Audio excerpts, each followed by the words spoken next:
write it down. We'll do it together though. Okay, make sure I have it here. All right, I'm ready. All right, here we go.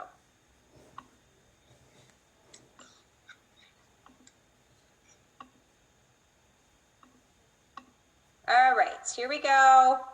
Move this out of the way here. All right, here's your first one. So this is procedures, but it's also got your radiopharmacy stuff, right? What exam is this patient having? What's the indication? What's the radiopharmaceutical? Explain the patient prep. When is imaging performed? What's the most likely result? So take a look at it. You should quickly be able to recognize the name of this exam. Should not be too difficult, but this is similar to the things that you would need to know for procedures.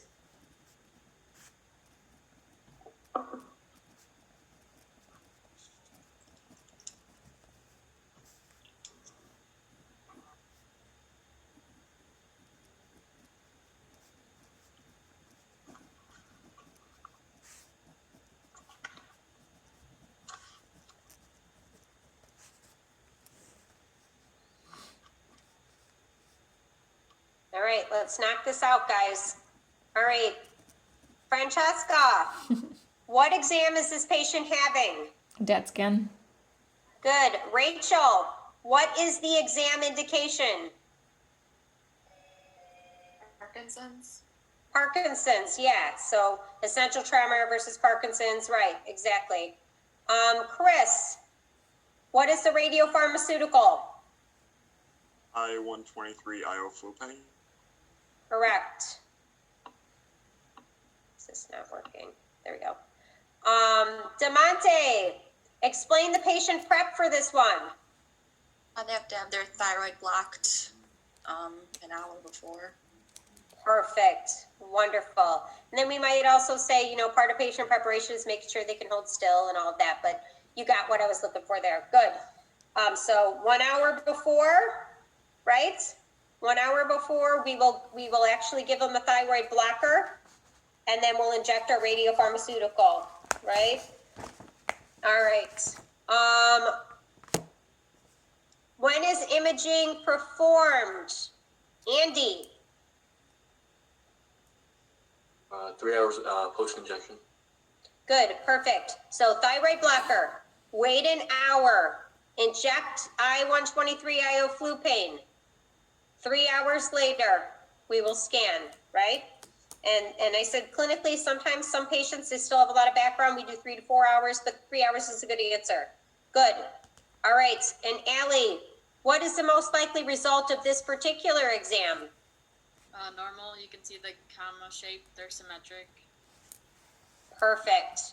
So this is completely normal. This patient does not have any problem with their dopamine transport system and not having Parkinson's, okay? So whatever their symptoms are, it's most likely essential tremor syndromes. Good, excellent job, very good. How'd you guys feel about this? Beautiful, it is a cystogram, excellent job. All right, Andy, what's the radiopharmaceutical we would use for a cystogram?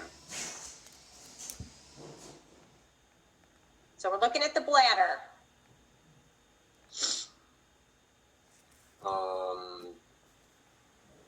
DTPA. Okay, that's a possibility. Yep, we could There's use another straight. one.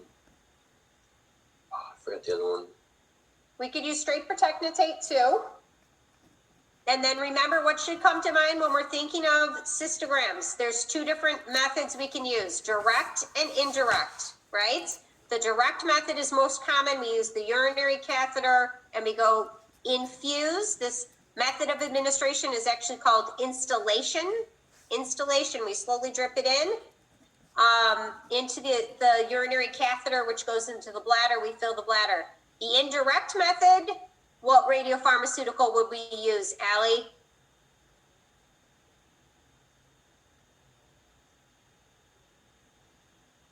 Indium-111, DTPA. So the indirect method for a cystogram, we would use either of the radiopharmaceutical used for a regular renal scan. So we'd use either technetium DTPA or MAG3. And then this would be in the case, an unusual case, if they can't have a urinary catheter. And then we would wait for the material to excrete through the kidneys and fill into the bladder, and we'd catch it that way. Okay, not as common, but that's the indirect method, is just a renal imaging agent, okay? Either the ERPF or the GFR ones. Good. All right, so is this normal or abnormal, Chris? Abnormal, there's reflux going back up the ureters. Good. So this is obviously clearly abnormal. Okay, so you can see it here on one side. Sometimes it's bilateral, sometimes it's going all the way back up to those kidneys, okay? And they'll grade them. They'll have grade 1, 2, and 3, depending on the severity. Good, excellent job, guys. Okay, were you panicked? Did you get it? You saw it was a cystogram, right? Okay. All right, next. What disease does this child probably have? What's the radiopharmaceutical? And explain the imaging time post-injection. Okay, so we had a pediatric section highlighting, Diane and I only highlighted specific pediatric diseases and conditions. So it's one of those. Okay. And we had a student do a presentation on this as well. All right. So DeMonte, what disease do you think this child might have? I was gonna say neuroblastoma or. That is a very good guess. Go with your gut on that. Neuroblastoma is correct. So we have, pheochromocytomas and neuroblastomas. Neuroblastomas tend to be more associated with pediatrics and children. Okay, so if I give you the child, go for the neuroblastoma. Okay. What's the radiopharmaceutical, Francesca, that we would use for neuroblastoma in a pediatric patient to image them? I-123 MIBG. You got it. I-123 MIBG. Nice job. All right. And explain the imaging time post-injection. Andy, when do we image this? 24 hours later. Okay, that's a very good answer. So your textbook does say 24 hours later, okay? I think it goes in 6 or something like that. 6. Some 24, people do 48. like 4 and 24, but a lot of people just do a 24 and then maybe even a 48 and a 72 if needed. You can go out, okay? You can go out for delays. But yeah, 24 is typical. Nice job. So that's the neuroblastoma, I-123 MIBG. And if we were to therapeutically treat this patient, what would we give, Allie?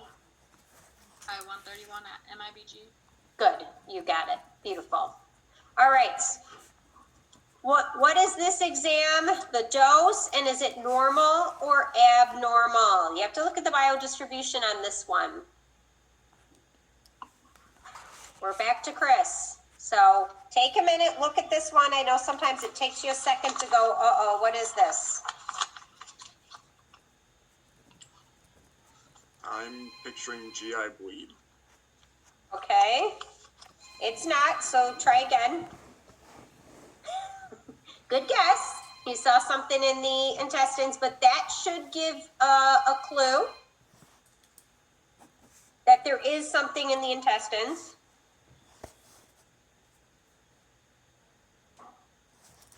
My mind is going blank right now. That's That was okay. the first choice I had, and I got nothing to back it up. Yeah, it's tough, and this is the very similar to what the final you might experience, putting an image up there and going, what the heck is this? Okay, so what do you do if you're in this situation? And you might be, might put up the one image you don't know. Okay, so hopefully not. You know that it's a whole body type, right? So we're searching for something through the whole body. Okay, so that narrows down our scans quite a bit. Okay, so the GI bleed, like you thought, probably not going to do a whole body on GI bleed, right? So this is kind of good because this is the thought process you want to go through when you're looking at this. Then you're going to see, okay, Chris noted. Well, he did notice there's intestinal activity. So this might be a tracer that normally goes through the intestinal cavity. Right? And that we might have needed to give a bowel prep if we didn't want to see that. Is the gallium? Yeah, there you go. Yeah, and you also see some stuff up here, nasopharyngeal. Yeah, the gallium. All right. Another thing with the gallium, look at B and D. You can see the eye sockets. That's Yeah. another thing with gallium. You'll actually kind of see eyes, Yeah. like white eyes. So that's another thing. Occasionally kind of look and glance and see, am I seeing something that looks a little different? Okay. So then what is the dose for gallium? Demonte, do you remember that? 5 to 10. Good guess. Yeah, I would absolutely accept your answer is 100% spot on. So what we want to remember about the gallium dosing, we talked about gallium a couple different times. We talked about it in terms of infection and inflammation processes, and then we talked about it in terms of tumor imaging. If we're going to do the infection inflammation, we can give a little less, right? Where I'll be on the lower side there. So 5 millicuries, 3 to 6 millicuries, lower range if you're doing infection inflammation. Why? Because we're going to image sooner than later, 24 hours later, if it's infection inflammation. Is this all ringing a bell? And then if we're doing tumor imaging, we're looking for sarcoidosis. We're looking for an infection in their lungs, okay? Not sarcoidosis. Infection would be early on, 24. We might do delays on that, but no. Tumor imaging, lymphoma, okay? We could do lymphoma with gallium. We're gonna allow 2 days. Infection, inflammation, come back at 24 hours. And then the late ones would be tumor imaging. We're looking at the whole body for tumors. There's a variety of tumors. I know on your internet assignment, I made you write out 8 different types of tumors that are gallium avid. Do you remember that?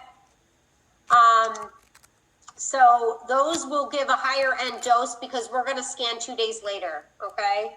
And then is it normal or abnormal?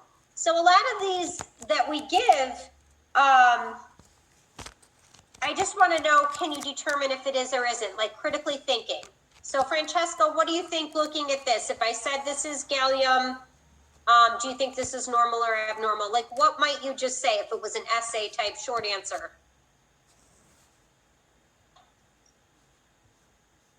I have no idea. So basically, there's not much that you see that's outside of that bowel. So most likely, you're seeing movement in the bowel area. You're seeing it move. So most likely that's normal bowel activity that's just moving. They're a little stopped up. We need some delays. We maybe should have given them bowel prep.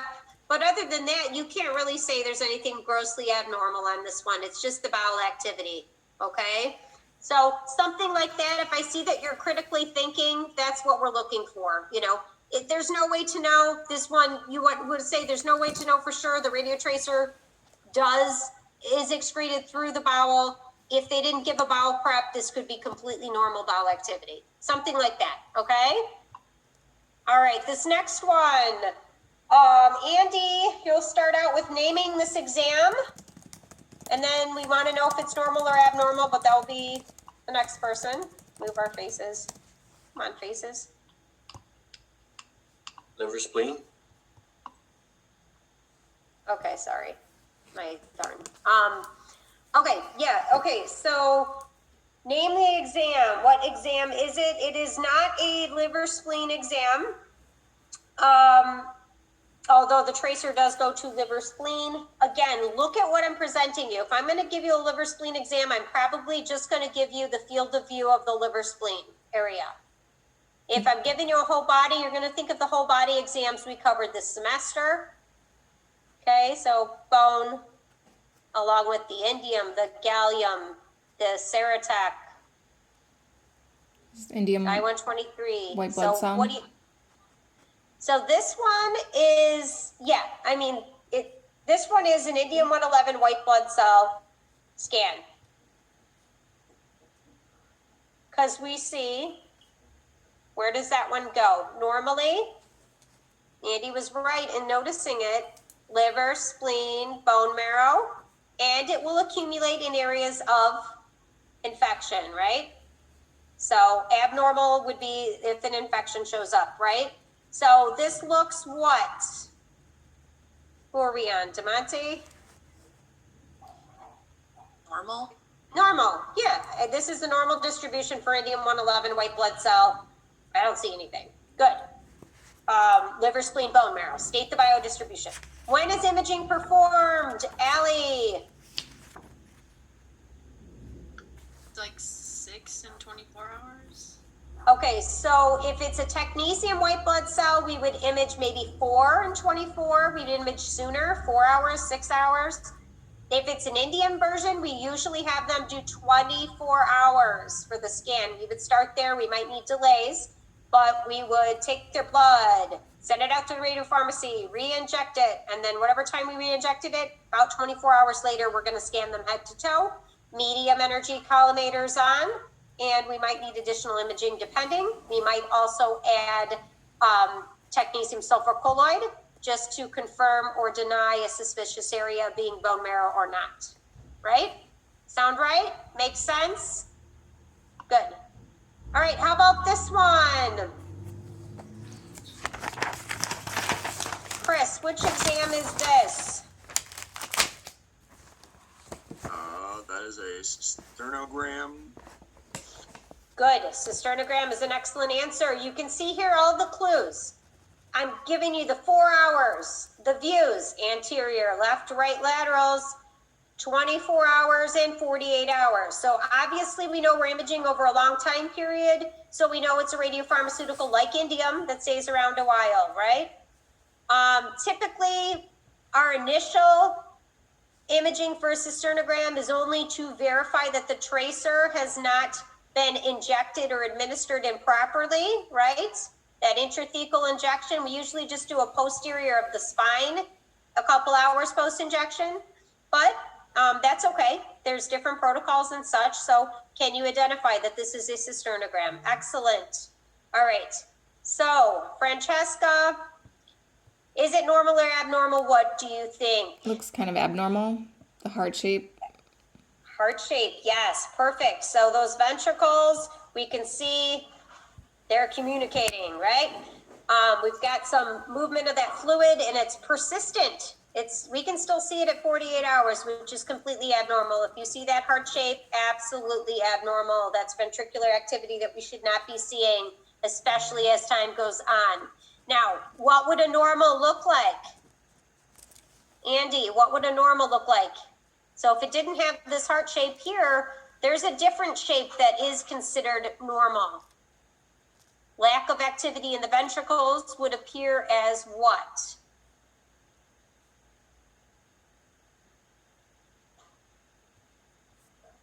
Like an M shape or? Yep, that would be an upside down M, but Oh, yeah, yep. it's a W, like a W. Yep. Or like a trident shape, right? So if we had the trident shape and no heart, that would be completely normal. So that's kind of just the basic idea I'd want you guys to get if they gave you something without the heart shape. Heart shape is abnormal, trident or W would be normal. Good. All right, what exam is shown below, Allie? Mugga. Mugga, absolutely. So easy peasy Mugga. We can do all kinds of different tagging of the red blood cells in vivo, in vitro, modified. Highest labeling efficiency for the technetium red blood cells is the in vitro that has the highest efficiency. In this case, we know it's a Mugga. We see the heart and we see the spleen and we've tagged the red blood cells. Our only concern is really that left ventricle, right? The right's here. We've got the left ventricle. We're trying to separate that out. So we'll do a nice like 45-degree angle or something to get a nice separation between the ventricles. And then you see up here another clue when you're trying to determine what this is. it is 59%. That's the ejection fraction. So that is a MUGA scan, okay? And we might do a MUGA for what? What would be a good indication for a MUGA scan? Ejection fraction. Ejection fraction, yeah. So a lot of times the baseline before a patient's just been diagnosed with a certain type of cancer, they're going to be given cardiotoxic chemotherapy. They'll do a baseline study to see where the ejection fraction is prior to that chemotherapy or treatment. And then if the patient develops any symptoms or signs of worsening heart, they'll check out their EF and compare it to that baseline. And if they see, a month into treatment, your ejection fraction is now 35%, we're going to stop this treatment, okay? That's the type of thing. Good. Excellent. All right, next one.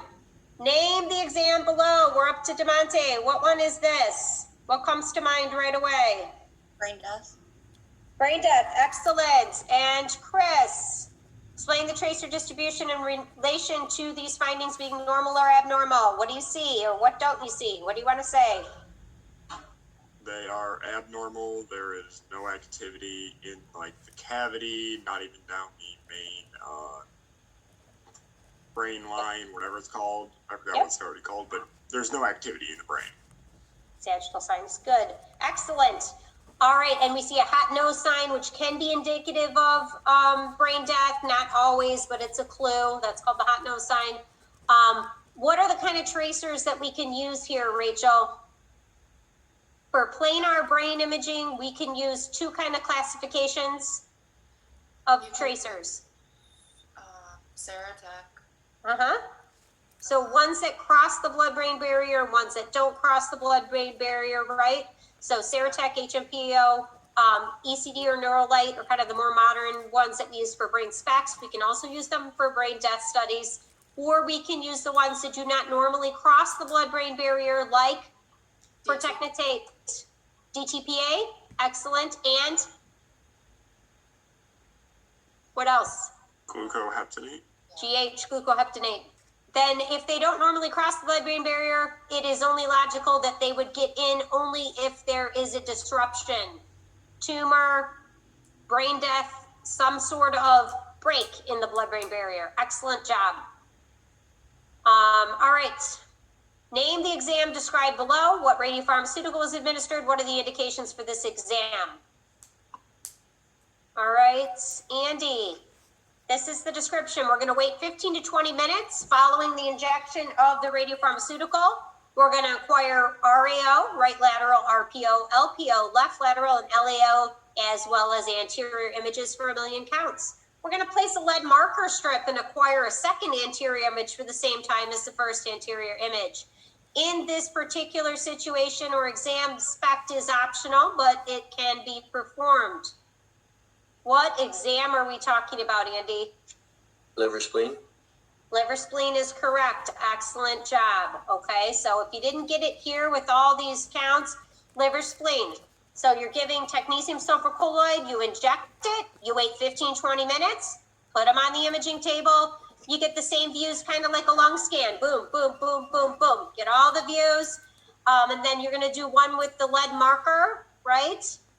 And usually they use the timing of it with that one. SPECT, liver is a great organ to SPECT because it's so large. All right, nice job. Name this pediatric exam. What condition does this child have? How ironic that we're on Allie. Now we all know Allie probably knows this one, but hopefully the rest of you, can you quickly identify what this is? Are you struggling? You good? You know it? Yep. Okay, Allie, go ahead and tell us. Biliary atresia. Yep. So it's a hepatobiliary scan, and it's looking to rule out on a pediatric patient biliary atresia. If they don't have that, they would have neonatal hepatitis. If we see the intestines by 4 hours, we have excluded the biliary atresia, right? So likely diagnosis would be neonatal hepatitis, right? They present similarly in the new little babies. All right, excellent. And then Allie told us all about like the Kasai procedure and what treatments are possible for these, although the atresia can be fatal. All right, how about this one? All right. So I don't know if all of you have gotten to the cardiac world yet with all the little reviews, but this is something we would expect that you would be able to do. Can you name this exam, Damonte? Myocardial perfusion. Myocardial perfusion is correct. So this is the typical stress and rest, right? Good. All right, what are the three slices? You have these that look like donuts, and then you have these slices and these slices. So let's start with this first set. Chris, what are these called? This first set up here. Those would be the short axis slices. Short axis slices, yes. So short axis, Sally, I usually remember Sally, okay? Good. All right, next, what are these two rows here? These two rows here, Francesca. The vertical long axis. Vertical long axis is absolutely correct. And the final goes to Andy. Andy, what are these last two? Short axis, vertical long axis, and what are these called?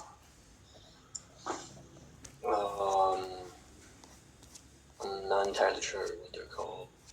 So horizontal long axis, okay? So they usually will abbreviate HLA, VLA, SA, short axis, okay? Vertical long axis, horizontal long axis. So if you didn't get this one, go back to that cardiac video website seminar, cardiac seminars, whatever I called it, and look at the slices. What I want you to know now is, can you name the slices? Do you know what exam this is? It's a stress and rest, clearly comparing the stress to the rest. And a lot of times there's clues. It's actually written on here, stress and rest, if you look closely, right? You're making sure there's no movement. This is the heart up here. We want to make sure there's no movement or issues with the EKG. All right, and then is this normal or abnormal? Allie, what do you think? Normal. There's really no difference between the stress and the rest. Okay, so you can see right in here, there's a defect that is on both the stress and the rest. So in these myocardial perfusion imaging, what we're looking for is something that is on the stress, but it's not on the rest. Okay, so it's like a stress-induced ischemia. Those are the patients we can help. In this case, there is a defect here in both slices on the stress and rest, so that is already dead tissue. There's already a myocardial infarction. At that point, we can't do anything with them, right? So if you see a defect that is both on the stress and the rest, that's a myocardial infarction. There's nothing we can do, they'll report it. But what they're looking for is there a portion of the heart that can be restored? That's what they're looking for. So that's kind of what we're looking for on these. I know it's kind of difficult looking at my screen through your screen and all of that, but those are the basics. And then what is a normal ejection fraction? Devontae. Normal EF cardiac. Isn't it like around 70? So 50 to 75% would be completely normal. 50 to 75% is a normal left ventricular ejection fraction. Good. All right. All right. Chris, take a look at this. What radiopharmaceutical was most likely injected? And then how long was the image acquisition? So just, do you know the protocol? Do you know what this is? Do you know what you're looking at? All right, Chris. Yep. Go ahead. It would appear to be a renal. Good My job. guess is safe bet is MAG3. And Excellent. I always get doses mixed up. I always want to say like 5 to 10. Okay. All right. Yep. I would agree with that. And then how long was the acquisition, Rachel? So we're doing a renal scan, we've determined. And what view are we usually doing for a renal scan? Is it Posterior. posterior? So we've got left. And what's this down here, guys? The bladder. Bladder. Good. So left, right, and bladder. And then how long was the acquisition? So what's your standard renal scan? You inject the MAG3. Let's just say there's no Lasix. How long's the acquisition? 30 minutes. 30 minutes is a good answer. Excellent job. All right. Posterior, all of that. All right. Name, draw, and describe the 3 phases of a renogram. Can you do that? Can you look down at your paper right now and draw the renogram and put the 3 phases on your curve on your paper? Are you able to do that? I might make you do that. Diane might make you do that. She's really thinking about that one. I like renals. Yes, she does.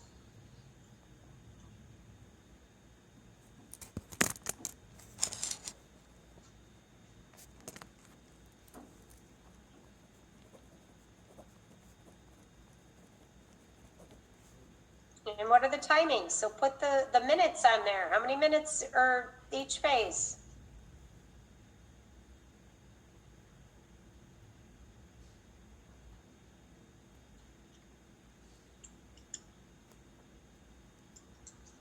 Okay, so Francesca, did you draw a nice little curve?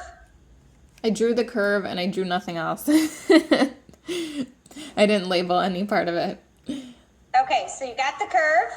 You drew a little, nice little bell curve, right? And then on the first, where it would be going up, let's just picture a bell curve. On the first phase, we administer the radiopharmaceutical, okay, and it's going to the kidneys. What do we call that first phase? Vascular? Vascular, V, vascular. And how many minutes do we label that side of the curve? 1, 2, 3. 0 to 3 minutes would be the vascular phase. 0 to 3 minutes. Good.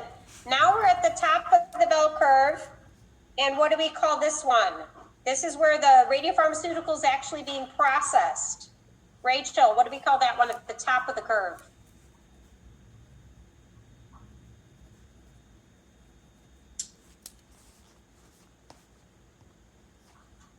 I don't know. Can't remember. So V was our first one. S. S is at the top, right? Secretory, secretion. Secretory, secretion. And do you know, Rachel, do you remember for the peak, the minutes? What's the peak minutes time frame? So 0 to 3 is the vascular. Secretory at the top is 5 to 10 minutes. 3 to 10. 3 to 5. Yeah, 3 to 5. Good, Rachel. Very good. All right, excellent. So the top is 3 to 5, and then we'll get into the excretion, right? So V, S, and then E is the curve coming down. That's the excretory or excretion, where the kidneys are excreting the radiopharmaceutical. And we could label that one 0 to 3 was vascular, 3 to 5 was secretion, excretion was obviously starting at 5 minutes and probably should be done by, what do you think? Andy? 20 minutes. 20 minutes is correct. 0 to 3, 3 to 5, 5 to 20. Excellent. Y'all have your little curve and the timing. Good. That's what we would expect to see on a normal. All right. Name the indications for a diuretic renogram. We're on Chris. What would the indications for a diuretic renogram be?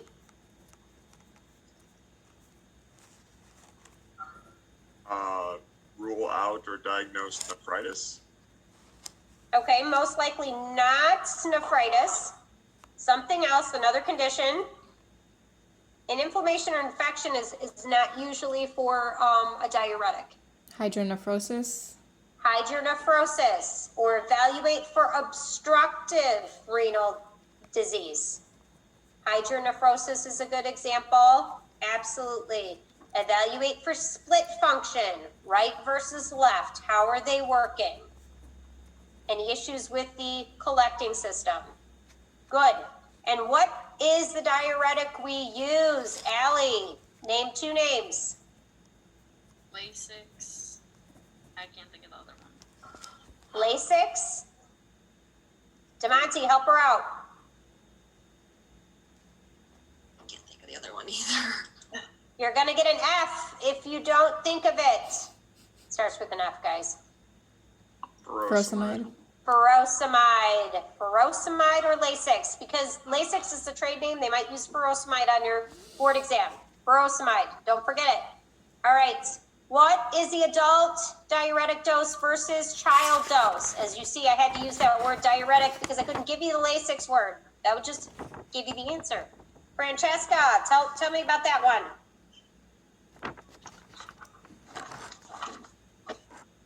I know for an adult it's 40 milligrams, Good. and And then for how about the peds? 0.0 something per kilogram.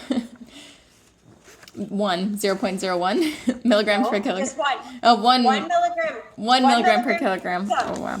Yep. So pediatric dose, everybody, 1 milligram per kilogram. Okay. So Diane and I might give you, say, hey, this patient weighs this much. It's a pediatric patient. You'll have to calculate it using 1 milligram per kilogram. Okay. Everyone's good with that? Okay. Let's go on. Name and explain 2 situations that may cause the technologist to change the typical parameters of a renal scan. Andy. So you've got a patient, they're in for a renal scan. No 2 patients are alike. What situation might we have to adjust that standard double click on the protocol type of thing? I'm always afraid to open a chat when I'm sharing my screen. Oh, yeah. Think about it as you're getting the history for the patient.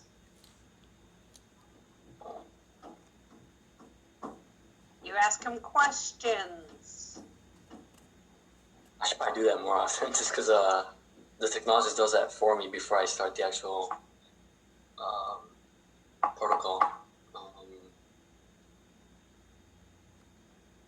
Give history sheets. Have you had any infections? Any surgeries? I'm trying to think like how would that affect the protocol. That's what I'm trying to think of, but I can't really remember. Okay. Who wants to? Does anyone get the clues on Transplant? do you have any surgery? There you go. Renal Transplant. transplant, I heard it. You Good. position Everyone else? anterior. Francesca. Horseshoe kidney?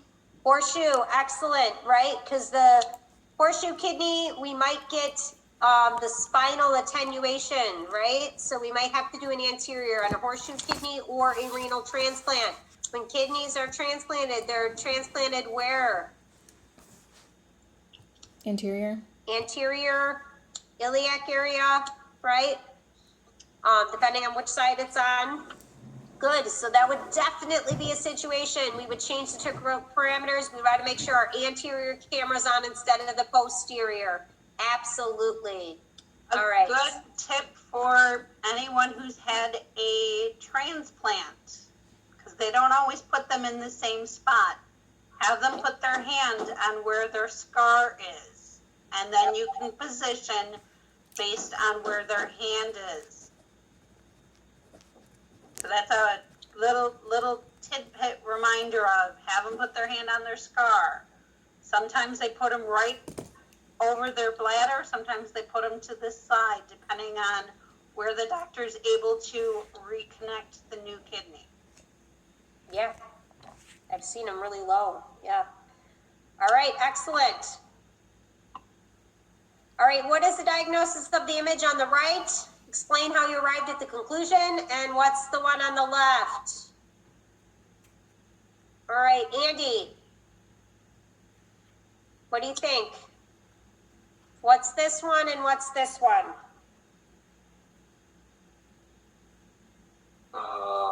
Completely forget the names.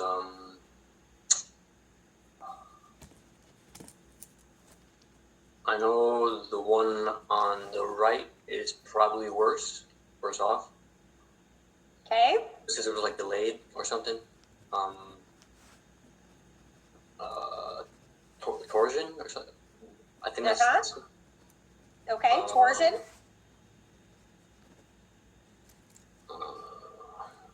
So one's torsion and one's missed torsion. The Which one on one's- the right, it would be missed. Good. Yeah, you waited too long, right? So it's already got the hot ring around it. It's really a sign that's very bad. And then this one, you see the decreased activity, so we would just call this one Just torsion. Yeah. Torsion. And then if Diane and I gave you an image for a testicular scan, but you saw increased activity, so something like this side, but even more increased, what's that condition called? It's some kind of inflammation, something in the ending in itis. Yes. Yeah. Can't remember. Yeah. Very good. All right, so everyone's got those two. All right, how about this one? Both technetium, HMPAO, and indium 111 white blood cells can normally show increased lung uptake up to 48 hours. Is that true or false? DeMonte?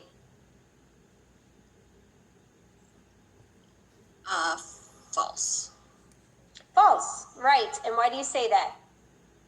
It's not 48 hours, it would be less. Right? Absolutely. Do you guys remember this? So although you can initially see the lungs show up and that might be okay, with delayed imaging, typically by 4 hours it's gone. For sure by 24 hours, we better not be seeing any lungs. You guys remember this? Okay. Otherwise it is abnormal. 48? No. No. False. Good. All right. Name this WBC scan below and 2 advantages of this exam. Chris.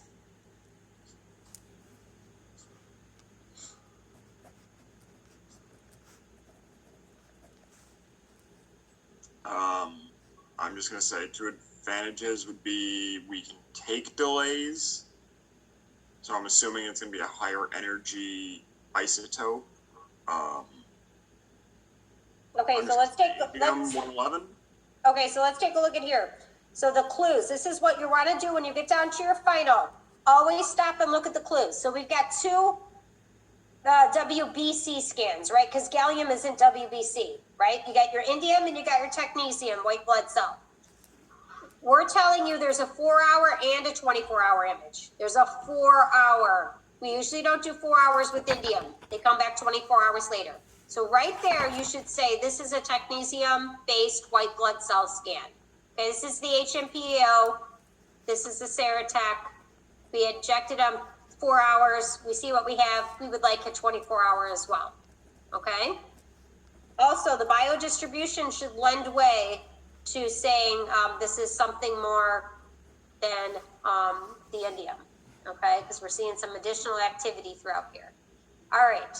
So, and 2 advantages would obviously be what? What would you say then? Knowing it's technetium, less radiation, we can image sooner, get a result faster. It's optimal image quality with our gamma camera, all of those things. Short half-life, 140 keV, gamma, blah, blah, blah. Okay, so that one's good. All right, name the WBC scan below and 2 advantages of this one and what collimator is used. Rachel. We saw this earlier. So this is the India 111 white blood cell. Perfect. So this is the indium 111 white blood cell. 2 advantages would be what? You can pair it with sulfur colloid to determine infection Mm-hmm. areas. You can take delays. Beautiful. Yes, it's indium. So we can take delays if we're concerned about something. That technetium base is going to disappear. Good. What else? Look at how nice this scan is. There's no bowel. Yeah, no So on the technesium, we've got that bowel activity. There's no bowel activity. We see something in the bowel, we've got a problem, right? It's not the biodistribution of this radiopharmaceutical. So this is a great one to use post-op for abdominal abscess, infection, things like that, because if something shows up here, we got a problem, right? Because this is so nice. It's all open. Liver, spleen, bone marrow, that's it. Anything else? We got an infection. Good. And what collimator would be used, Allie? Medium energy. Medium energy. Good. All right.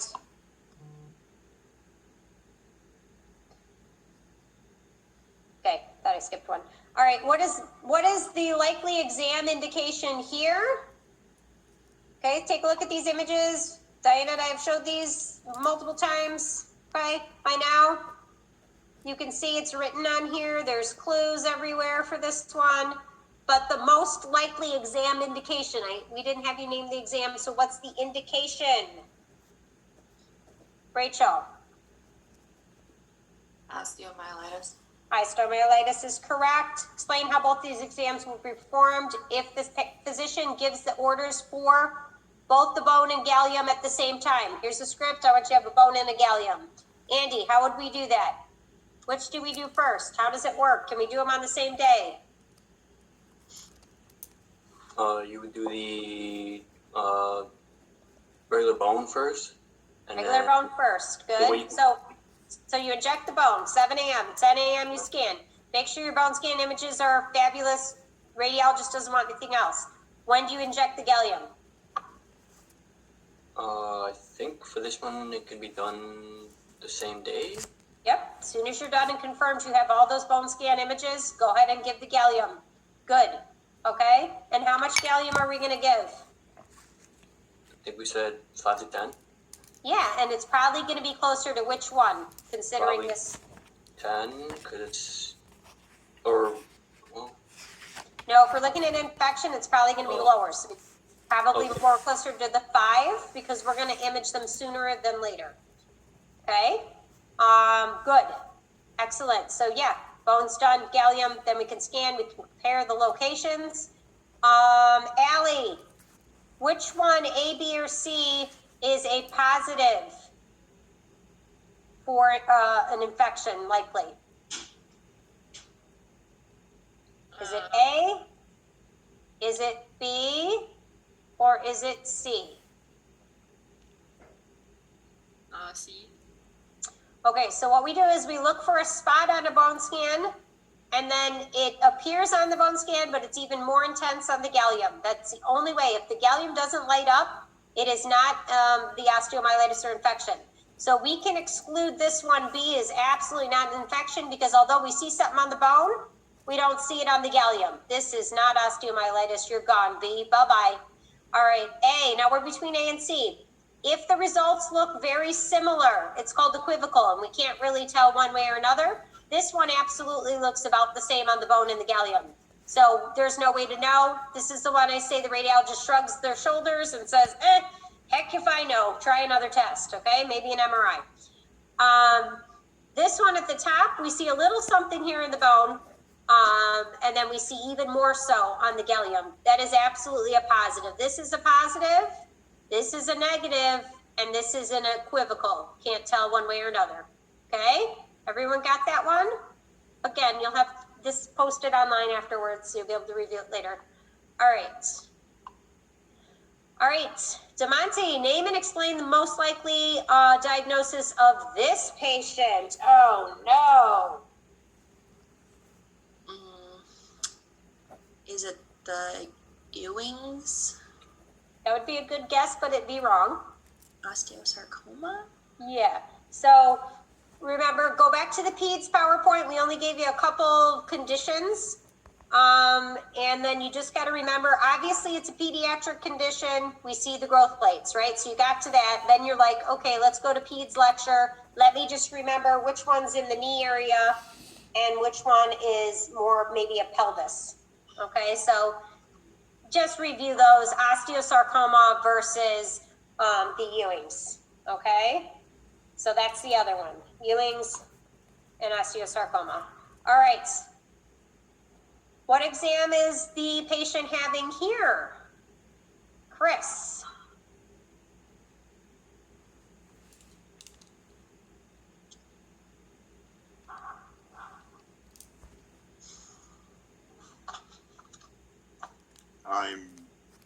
This At a one. loss? Yep. Okay, I'm so, like, it no. looks like a kidney, but there's no, I don't think it is at all. okay, good. It's not a kidney. Francesca, what do you think? Is that a lung? Okay, so we have two regions of interest that appear to be lungs drawn there. Okay, and then there's something below the lungs that also has a region of interest of it. So this is one, maybe we haven't shown you this picture before, this image before, but you got to go through your brain and say, what could this possibly be? We're drawing regions around something that has two, it's either kidneys or lungs, and then something below it. Oh, the MAA critically- mapping. You got it. So we've got one around the liver and we've got two regions around lungs. We're looking at lungs and the liver here. So this is a mapping study. We've injected the MAA. This is pre-Y90 therapy, right? We've injected the MAA. We want to make sure that not more than 20% of that MAA dose is shunting to the lungs. If too much is shunting to the lungs, we cannot have that Y90 therapy. Right? So this is a depiction of what you learned, but we had never shown you the image. Okay? So the exam indication is so it might be hepatocellular carcinoma, it's therapy, pre-cert therapy, right? Thyrospheres, serospheres. What's the most likely result of the exam? Andy, what do you think? So we've got two regions around the lungs. We've got a region around the liver. Obviously, we expected to go to the liver, right? Because what? They were in interventional radiology. We went up into the hepatic artery and we put the MAA in there. Well, it better be in the liver, right? So we'd expect the liver to be hot. We don't expect the lungs to be hot. If they're a little hot, it might be okay. But if they're a lot hot, it's not okay. So what do you think? Looking at these images now that you know this is a liver and these are lungs, what do you think? Can they have the therapy or not? They can, because there's no uptake in the lungs. Perfect. Perfect. You don't see anything in the lungs, they're good to go. This is what we want to see. Okay? Is everybody good with this one? Do you see it now? Do you see it, Chris? It was a tough one, right? Yeah. All right, good. Excellent. All right, how about this one? Allie, what exam is this one? Like a renal? Okay, so this one's difficult, but what you want to look at is there's these arrows pointing here and here. So yeah, possibly could be a renal, but more likely this is a cystogram. And it is a severe, severe case in which the bladder was full and we have bilateral reflux. This is grade 3 reflux all the way back to the kidneys, okay? So this patient's probably getting repeated UTIs because the urine is going the wrong way, okay? Back up, refluxing to the kidneys, very severe reflux. Okay, so that's that one. All right, how about this one? This exam was performed on an 8-year-old child. What disease might this be? And if it was an adult, what might it be? Francesca, do you remember this one? This is Legg-Calpurthes in children, and then AVN in adults.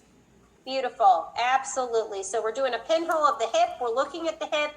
If we're seeing that increased uptake and it's a pediatric, it's Legg-Calpurthes. What's the good news about Legg-Calpurthes?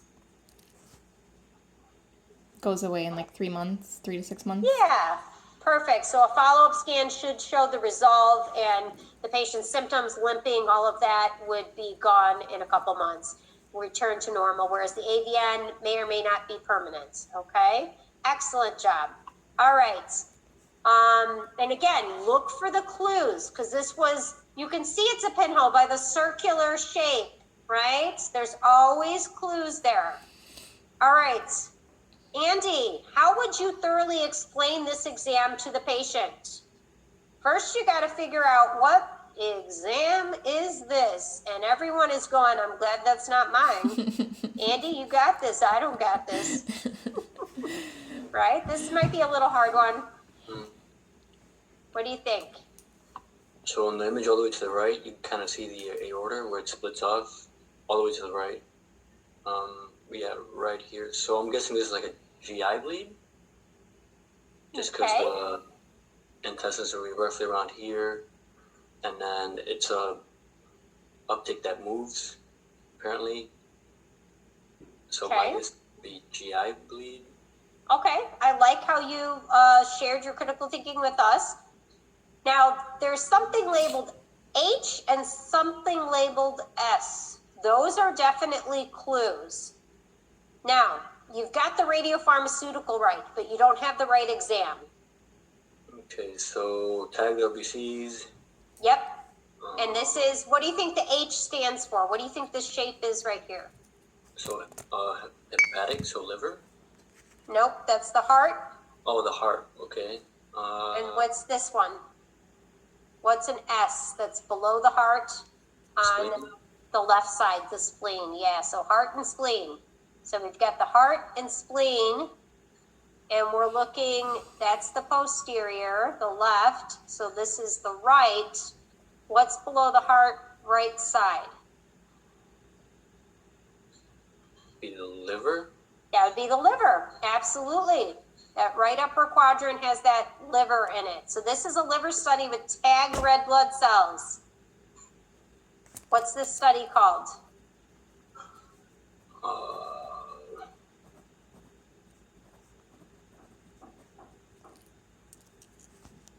Tagged red blood cells.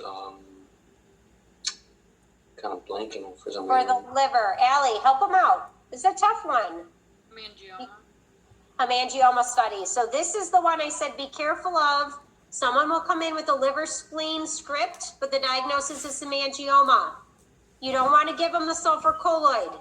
You're going to tag their red blood cells, and you're going to take images of the liver area to look for the mangiomas, okay?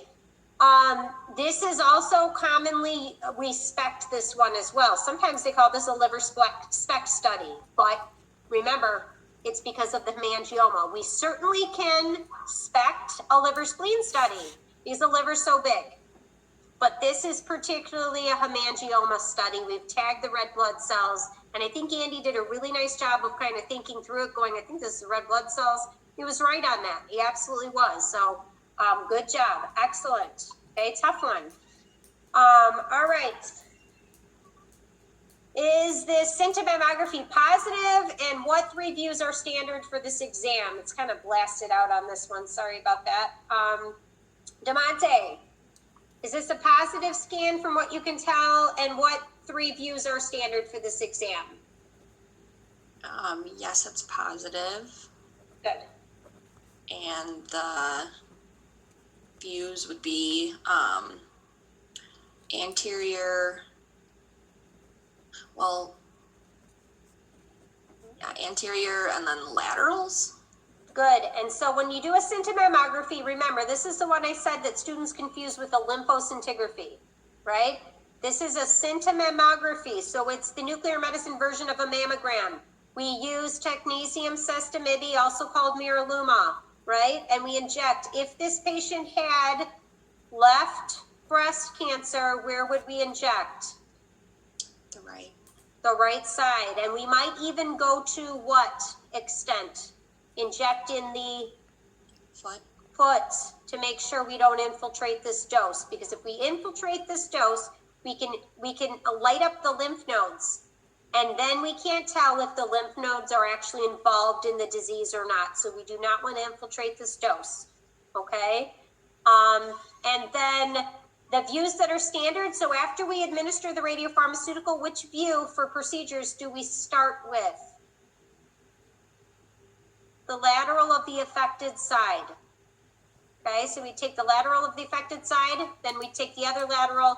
And what's the purpose of the anterior view on this one? To show lymph node involvement. Okay, so that's the basics of this exam. 25 millicuries sestamide given to look at the tumor and breast tumor, and then also lymph node involvement.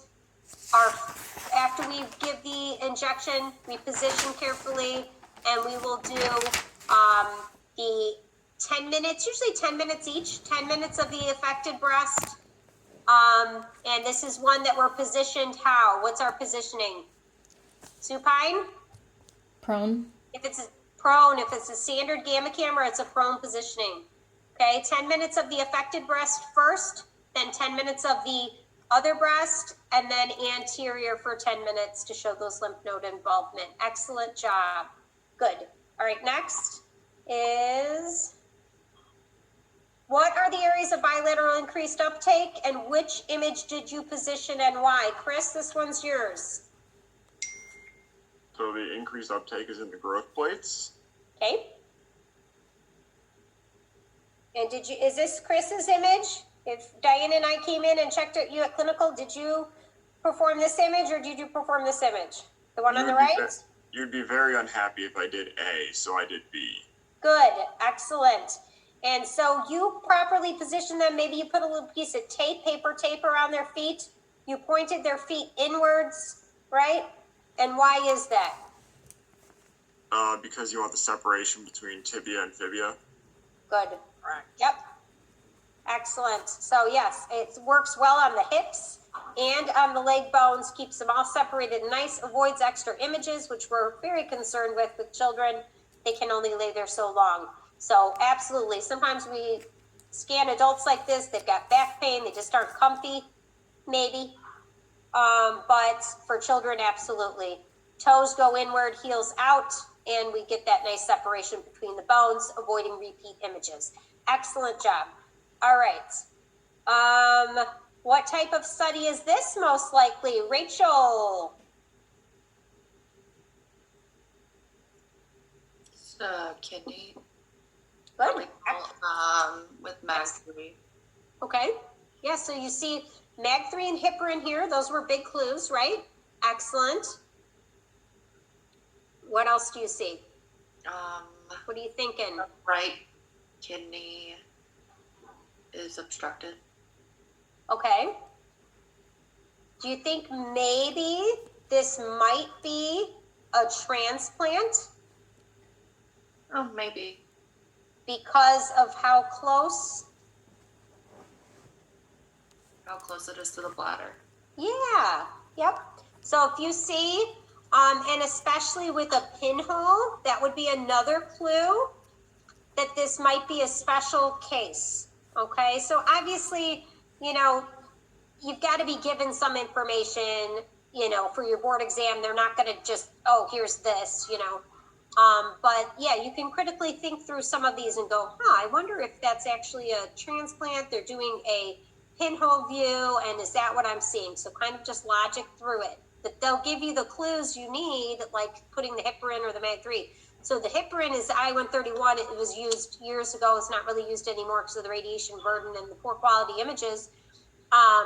But the MAG3 has since replaced it as the gold standard, and we would want to use MAG3 with any kind of compromised kidney patients. Okay, so that's kind of the gold standard. That extraction efficiency for MAG3 is superior. Okay, excellent job. Good critical thinking. All right, how about this one? What is this one? Francesca, what do you think about this one?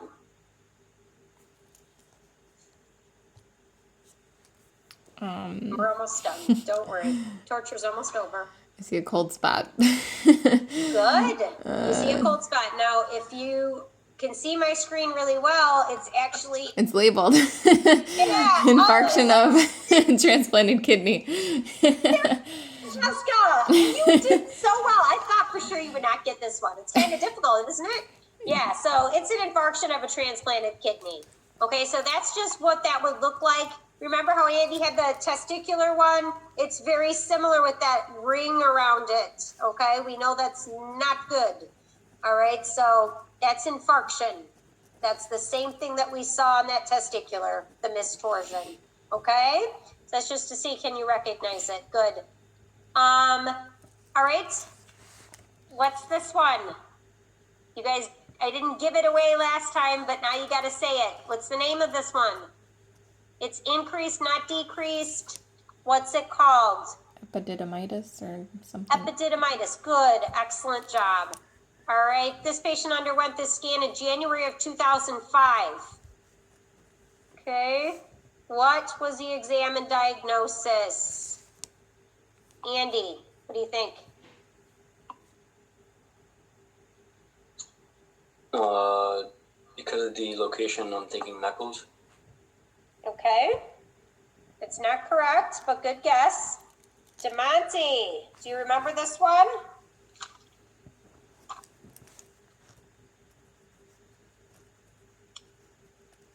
All right, I'll open it up. DeMonte, you got it? No. Okay, Chris, anybody? Okay, I'm giving you a date, January 2005. So obviously there's something with that. That's a big clue. Was there something that came on the market and that was pulled because of off-label use? FDA approves radiopharmaceuticals for specific indications. There were physicians using it for non-approved indications. Any of this ringing a bell? Appendicitis, but I don't remember the name. Appendicitis. Excellent, Francesca. Okay, now somebody, she came up with that one. Somebody help her out. What is that called? The radiopharmaceutical, Yes. the mastolimab or something like that. Phenolcimab. Phenolcimab. Good. Technetium-based phenolcimab. Good. Excellent job. All right, so you worked your way through that. That was the clue. All right. Explain which image is positive, negative, and equivocal. We already reviewed this. But I'm going to have Allie do it. Allie, which is positive, which is negative, and which is equivocal? A is positive, B is negative, and C is equivocal. Yeah! You got it. Good. All right. Explain which is positive and negative for osteomyelitis. Let's go with Andy. Rachel's like, thank goodness I got out of that one. So I remember for this one, they're supposed to be opposites, not the same like gallium. So, let's see.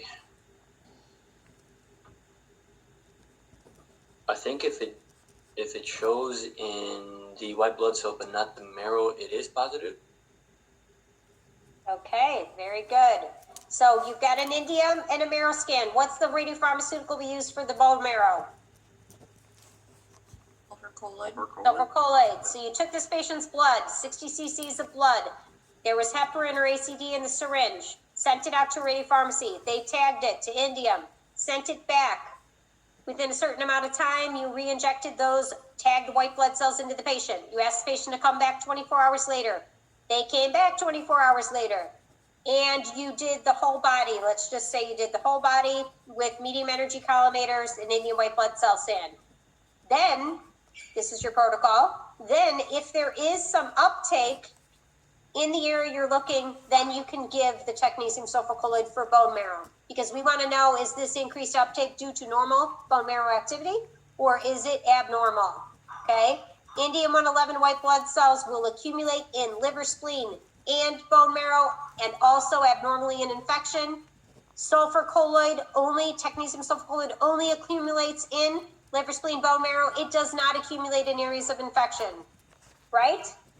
So Andy is correct in this case. If we see uptake, but we also see it on the marrow, what is it? Negative or positive? It's a negative. Okay, and then if we see uptake, but we don't see it on the marrow, it's a positive. Everyone has that, right? Does anyone go, I still don't get that one?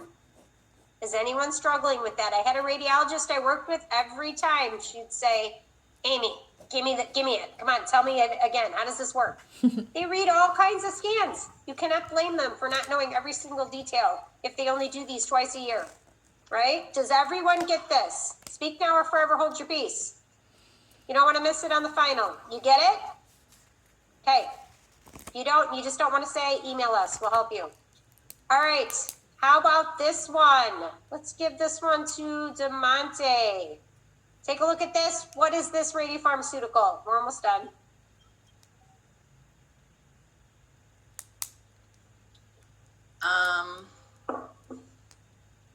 Is it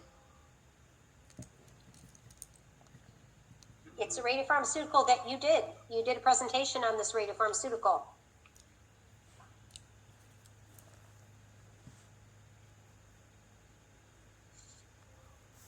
Oh, I-123 MIBG. Good job. Excellent job. All right, so what is the specific indication for this one, Allie? Pheochromocyte, or for this one, This one. You got the heart. I'm circling the heart and the mediastinal area. So we're doing some kind of weird calculation. The heart to mediastinum ratio with I-123 MIBG.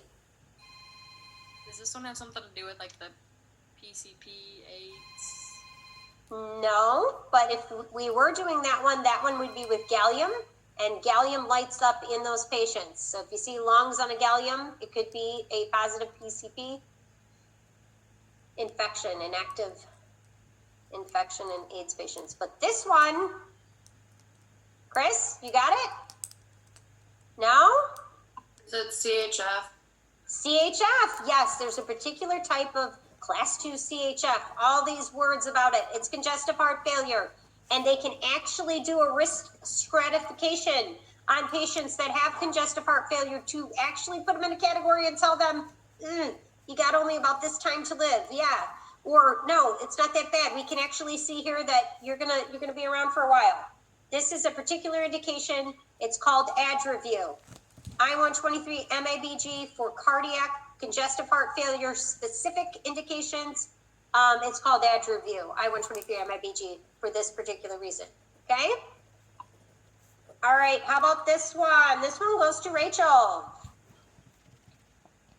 Take a minute, look at it. What do you think this is? I'll cry if you don't get it. Those kidneys? I'll cry. I will cry. I'll I cry. can't really see the picture that well. Okay, but I'm gonna cry, Rachel.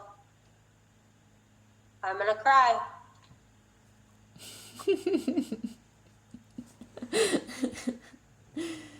I don't know. Don't make me sing Taylor Swift's Teardrops, okay? Just don't do it. Francesca, are you picking up what I'm throwing down? Are you gonna make me cry too? Something about the glands, the lacrimal glands, but I don't know. Yeah! I don't know what That's a study. dacrocystogram. What That is a dacrocystogram. Dacrocystogram? What? Dacrocystogram. So we have a test that we look at the tear ducts. We use straight protected tape. It's one of the unusual, rare studies. That's what it looks like. We're looking for obstruction in the tear ducts. Dacrocystogram. Okay? Never done one. Oh, yeah, actually we did one. I would always joke with the radiologist, and especially the radiologists that weren't nuke med gurus, if they were in charge for the day. I would run into the reading room and I'd say, you're not gonna believe what we have today. We have a dacrocystogram. And they would freak out. Oh my gosh, that was so much fun. I love that one. And then I'd say, just kidding, talk to you later. And then I'd say, don't let that lady in ever again. Dacrocystogram, they'd be like, I don't even know what that is. What is that? What do we do? All right, so that's that one. Okay, just for fun, little technetium in the eye. All right. All right. How about this one? We're just about done. These are all the weirdo, don't remember kind of oddball exams. So, MAA, 1 to 5 millicuries or sulfur colloid 1 to 3 in 10 mLs of saline. The MAA is preferred due to the activity in the abdomen. It might make it harder to see the liver. It's injected intraperitoneally with local anesthesia. Obviously not us doing that injection. We might do a flow study, but might not. Really, doesn't really matter. It either gets there or doesn't get there. Statics of the anterior abdomen are performed at 15-minute intervals up to an hour, or up to 4 hours if we are looking at the liver or lung is not visualized. So we're looking, if we give MAA, we want to see if it goes to the lungs. If we give sulfur colloid, we want to see if it ends up in the liver. If it ends up in the lungs or the liver, it tells us that this is working. Here's a clue. After the injection, we roll the patient from side to side to distribute the radiopharmaceutical. Here's your clues. What type of study is this? What's this word here? Shunt. Shunt study. Yeah, so this is another strange one. There's two types of shunts that can be placed. One is a mechanical, and one is called the Levine, which is the patient activates it using like breathing exercises. Okay, the Levine shunt. Okay, we distribute the radio tracer once we put it in. We actually get to roll the patient side to side. Doesn't this sound like fun? I'd like to swish it around, roll them around. That sounds like fun to me. Otherwise, if they have this type of shunt, we would instruct the patient, it's a mechanical pump, to pump it. As soon as we give the injection, they pump it to move the fluid. These shunts are placed in patients with ascites, abnormal accumulation in their abdomen. And this is what we do. We take an immediate anterior abdominal image, and then we can go out to about an hour. You know, if we have to roll them around, move it, then we do that. We could do a whole body, not really very common. And then we would go out to 4 hours if we see no lung and no liver, depending on which one we gave. If we gave the MAA into the peritoneal cavity and we do not see lungs at 4 hours, it is abnormal and their shunt is not working. If we gave sulfur colloid and we don't see the liver at 4 hours, the shunt is not working. We tend to use MAA over the sulfur colloid because we're looking in the abdominal area and the liver takes up a big part of that. So if we use MAA, it's only going to go to lungs and it's not interfering with the place that we're looking in their abdominal area, whereas the liver sulfur colloid does interfere with our field of view. Okay, so it's kind of a oddball, strange one, I know. So this is it. I give you the normal and abnormal. Okay, usually within an hour, it should be there right away if it's working. If it's not, then we know there's a problem. Okay? Again, this is posted online just to make sure you saw it. All right? So, you guys did very well. I think some of the hardest part is seeing an image that you maybe have never seen before. You know, you can memorize the images in there, but we might give you a similar but not exactly the same image. Can you identify it? Can you identify a myocardial perfusion image if we showed it to you? Can you identify a MUGA? Can you identify the CHF, I-123, AdreView? Can you identify an I-123 MIBG and then post-therapy with an I-131 MIBG of a patient, child maybe, neuroblastoma? If we say it's an adult with a tumor of the adrenal medulla, would you think of pheochromocytoma in Andy's presentation? Okay, that type of thing, okay? So we have a couple other review things that we'll be posting for you to do.